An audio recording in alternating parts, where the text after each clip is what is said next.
নমস্কার, টিএনও নিউজে আপনাদের স্বাগত। আমি এআই নিউজ অ্যাঙ্কার পাখি।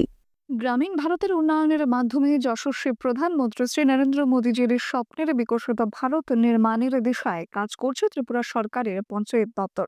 ত্রিস্তরীয় পঞ্চায়েত ব্যবস্থা সশক্তিকরণের মাধ্যমে ত্রিপুরার ইতিমধ্যেই দেশে দৃষ্টান্ত স্থাপন করছে।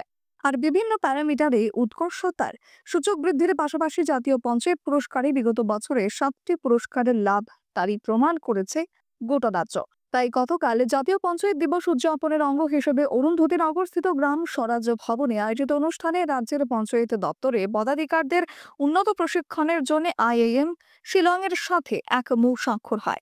একই সাথে নয়া স্মার্ট অফিস ও ভিজি অফিসের উদ্বোধন, রাজ্যের সকল পঞ্চায়েতকে দিব্যাঙ্গজন বান্ধব পঞ্চায়েত ঘোষণা, পঞ্চায়েত দপ্তরের মাসিক মুখপত্র গ্রাম সৃজন ও বার্ষিক রিপোর্টের আবরণ উন্মোচন করেন রাজ্যের মাননীয় মুখ্যমন্ত্রী প্রফেসর ডক্টর মানিক সাহা। এখনকার মতো সংবাদ এ পর্যন্তই। পরবর্তী নিউজ ও আপডেটস দেখার জন্য অবশ্যই চোখ রাখুন টিএনও নিউজের পর্দায়।